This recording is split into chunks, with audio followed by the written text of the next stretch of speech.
All right, so I just bought some Meta stock. Yep, Facebook, Instagram, WhatsApp, all that. And I know what you're thinking. Why would anyone buy that now? The stock just dropped like over 23% after earnings.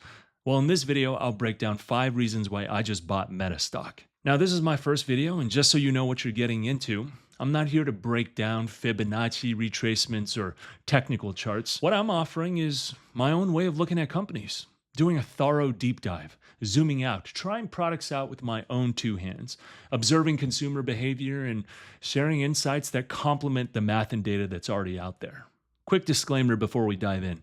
This isn't financial advice, so always do your own research before you invest.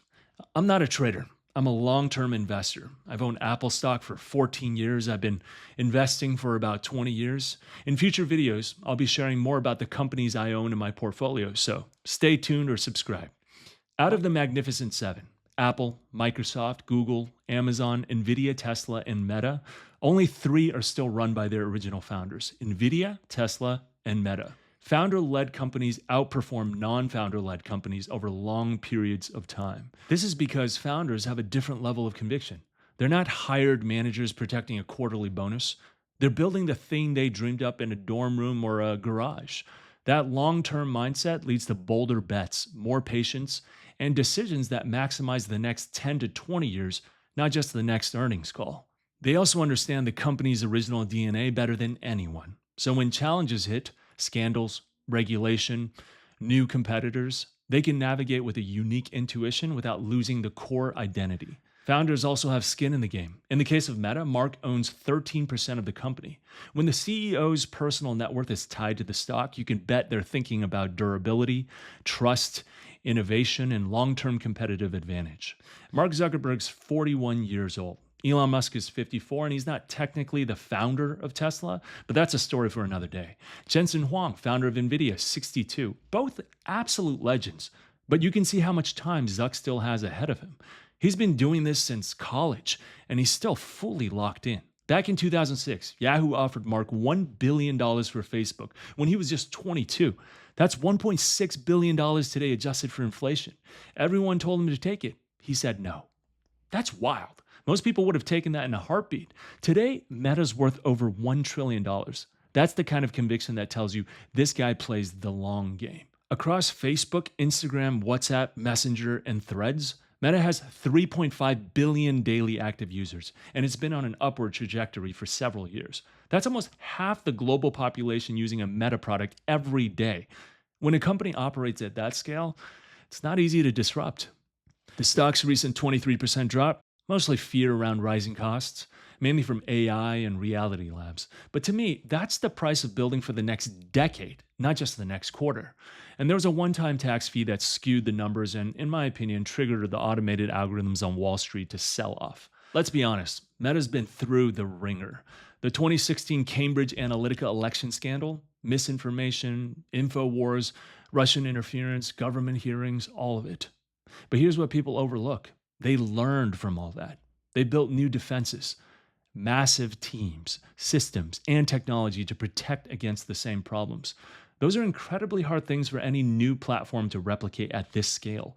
In a weird way, those scars became part of Meta's moat. When competition shows up, they don't sit still. Snapchat had stories. Meta rolled it out across all their apps. TikTok blew up. Meta launched Reels, which now drives huge engagement. They just revealed in their earnings call 2 weeks ago that they're generating $50 billion annual run rate with Instagram Reels now. And that number is only going to go further up. Be Real had its moment. Meta added close friends and kept people on platform. They're not always first, and they do copy, but they're relentless. As much as Meta is criticized for copying others, Facebook did invent the social newsfeed that is now the homepage for platforms like Twitter and LinkedIn. And honestly, part of why I bought in is because I see how powerful their ecosystem is in my own life. I've tried quitting Instagram so many times. I delete it, feel great for a day or two, then I re-download it. And the reason it's so hard to quit isn't just the app itself, it's Meta's network moat. All my friends are on there, and their friends, and their friends. If my friend Dan is on there, and his friend Paul, who I've never even met, is also on there, chances are Paul and I probably have something in common. Meta's algorithms leverage that web of connections in crazy effective ways. recommending people to follow, showing me marketplace listings that actually care about, or even surfacing ads that line up with my interests. It's a little scary how good it is, but also genuinely useful. That kind of network effect is almost impossible to replicate at that scale, and that's part of why I see Meta as such a strong long term play. So, how does Meta's future look? As the company name suggests, they've been making inroads into real world AI by way of their AI glasses. I tried a pair in New York for the first time a few days ago, and I was honestly impressed. It's pretty mind blowing how much technology they fit into something that just looks like a normal pair of glasses. The smaller form factor and lower price point make them far more practical than the Apple Vision Pro. These aren't $3,000 headsets you wear at home, they're lightweight, everyday glasses you can wear everywhere. And they actually work. I could talk to them, ask what I was looking at, take videos, photos. Now, don't get me wrong, I'm not about to buy a pair. Yet. It reminded me of Tesla. From the outside, a Tesla looks like a regular car, none of the big external sensors like Waymo. But inside, the intelligence is there. These days, I rely on my Model 3 with the latest self driving software to drive itself 90% of the time, and that's not hyperbole. Meta's taking a similar approach. No bulky headset, no sci fi helmet, just normal glasses with serious capability. And here's the potential unlock. If Meta can integrate these glasses with their network of 3.5 billion daily active users, Instagram, Facebook, WhatsApp, etc., that could be huge. Not guaranteed, not easy at all. But if they execute, it positions Meta as a major player in their next platform shift in computing.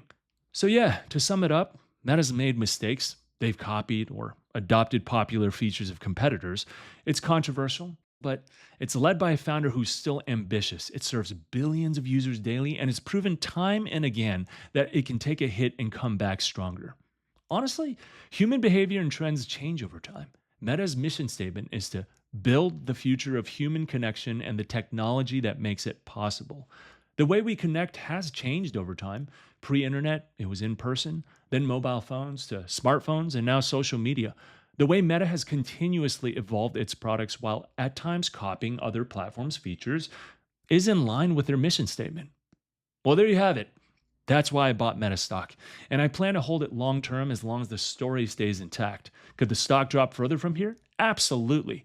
And based on the volatile track record of the stock, it more than likely will. If you've watched the video to this point, I appreciate you.